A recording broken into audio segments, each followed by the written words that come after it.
Hello, true duelists.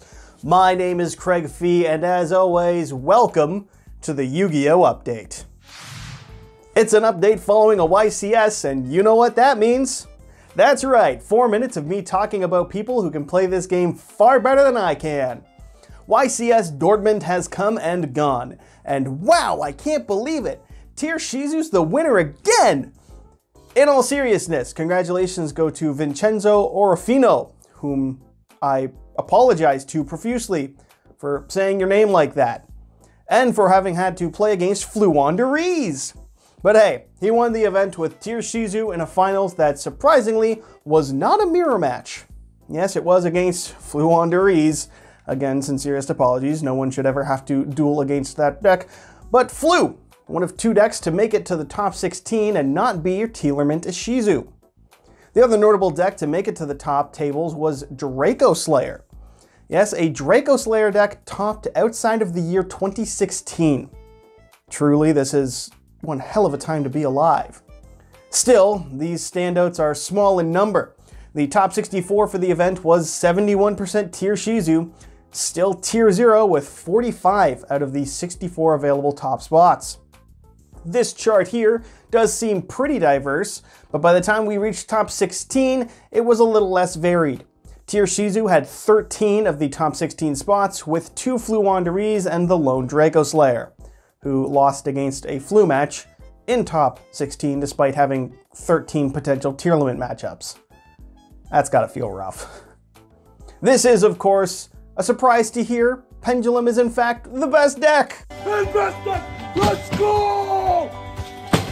That's not, tier or Flu, specifically in regards to the YCS Dortmund top 16, but you get the point. Triff joke. So, what can we take from this event?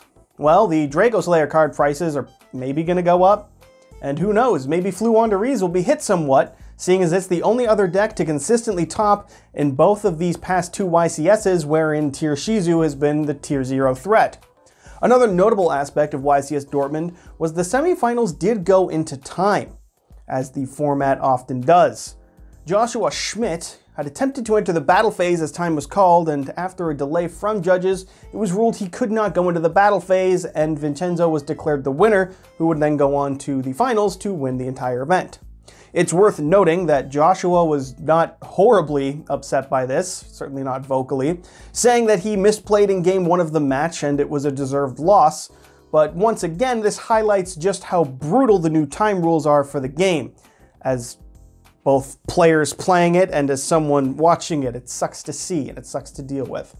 Also, to be clear, I'm broadly paraphrasing Joshua Schmidt's wording here from a tweet I'm vaguely remembering.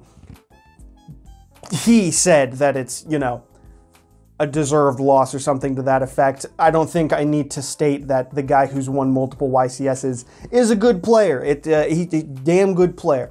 Moving on, the last thing I want to mention was the round 1 feature match, which was the best outcome for having to watch the worst deck, because the round 1 feature match for YCS Dortmund was a Mystic Mind Burn Mirror. Because fittingly enough, of course it is. Why not? Why wouldn't it be? Which you can check out on Konami's YouTube channel if you want to experience what it's like to have truly wasted 40 minutes of your life. I didn't watch it myself, but damn if the concept isn't funny to me. In new product news, the Darkworld Structure deck is set to release on December 2nd, giving us another combo deck and retro deck all in one to come back into the meta. Maybe. The deck seems solid, and while it won't make much of an impact on the current tier Shizu threat until our next ban list, hopefully, it at least looks cool with its big monster demon-y fellas and cool looking dragons that aren't dragons, so I approve. The TCG version will notably contain reprints for card destruction, deck devastation virus, and skill drain. So yeah, Dark Worlds, just like back in 2012. My PTSD is ready. And tier Shizu players are especially eager for anyone to ever activate card destruction against them. Good God. This week also saw the release of Battle of Legend Crystal Revenge. And thanks to Yugi tuber Ruxin spending what I can only assume was a small fortune on 10 cases of the set, we now have a fairly solid look at what the pull rates are for it. And hey, would you look at that? A Battle of Legends pack has short prints. Color me surprised. Wow, I can't believe that would happen. Yes, with 10 cases opened, each case having 12 boxes if I'm not mistaken, and each box having 24 packs, that means he opened 2,880 packs on stream. So how many of these had chase cards in them for him to pull? Well, he pulled 28 secret rare copies of Access Code Talker, 26 copies of the first Celine reprint, 24 copies of F-Zero, and 30 copies of Borreload Savage. So of 2,880 packs, 108 had the money cards. Granted, that is me omitting the 9 Starlights that are available, of which he got at least one of each version, or, you know, I'm pretty sure. I won't lie, I haven't watched the full thing, I've just gone over the Spark Notes. Forgive me, I'm only one man. Regardless, that's not exactly great pull rates from 2,800 packs. Ouchie, my wallet doesn't look forward to it. I can't wait for Celine's third reprint to hopefully be affordable.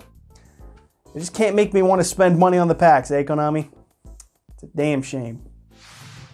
In Master Duel news, a new ban list has dropped once again, this time banning the Wind Barrier Statue monster, which is a hit I can't approve of. The full list can be seen here. There's not a whole hell of a lot going on with this change, but it does ban that fucking card. So for that move alone, whoever decided on that has earned themselves the title of True Duelist. I approve of that hit. Is that enough to make me play Master Duel? Maybe. Still doesn't solve the Max E problem though, and that's the real problem with that game as far as I'm concerned. In merch news, there were a few trinkets revealed this week.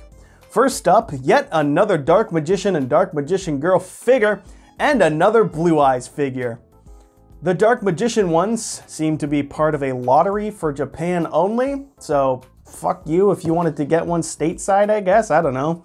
And the Blue Eyes figure will be sold at the same retailers as most other figures are online, and should only cost you approximately $65 or so American. That's really neat, and adds to the diversity of the figures available for Yu-Gi-Oh fans. I've got my fingers crossed to end up getting Red Ice figure number 812 next week to talk about. I cannot wait. In slightly more interesting merch news, Japan is also getting a series of small pots modeled after each of the pot cards available in this game.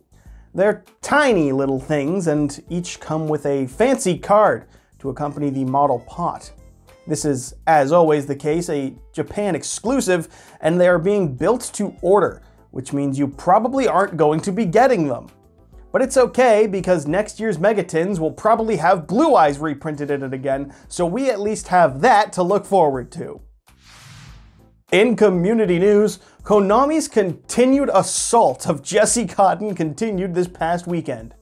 You see, at YCS's, if you aren't aware, Konami will crown some number of players, either known competitive players or popular community members, as bounty duelists. If you can beat them at the event, you can win some bonus packs to take home of the newest set more often than not. Very nice. And they're promoted on the Konami official Twitter account. Seen here are the pictures for Chris LeBlanc and Joshua Schmidt, fellow bounty duelists at last weekend's YCS Dortmund. And this is the picture that they used for Jesse. It just put that on the internet for the world to see, huh? This follows the coverage of his feature match at YCS Niagara, where Konami also gave us this picture of Jesse Kotton, taken at the exact moment his opponent dropped Dimension Shifter on the activation of a Danger Monster against his Tier Limit deck. The disrespect is real, and it's most certainly because Jesse is a Canadian, whom we all know to shame on sight for having the disgrace and the audacity to not be American. Also this past week, the truly deranged saw fit to enlighten the rest of us with a French Twitter user going on a 19-tweet long rant about how competitive Yu-Gi-Oh! Is rigged and it's all part of a grand conspiracy. Which makes sense when you read his, I don't know, I'm just going to call it a manifesto. That's really what he posted online for us to have to endure. He talks about how it's always the same players topping at events and how those players are given easy matches in order to ensure they get to the top tables.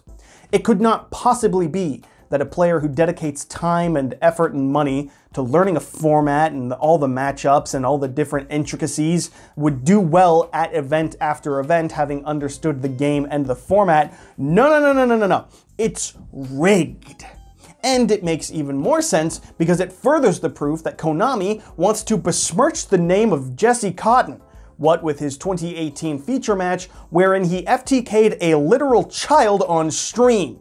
They made him do it on purpose to make him look bad. It's all connected. It makes sense. Listen, man. I just want to talk, okay? I just want to talk about how Konami is rigging the game. People said they liked the gun. I figured surely they'd like it as I embrace my Joker arc, right? And lastly, for this week in the community news section is this tweet.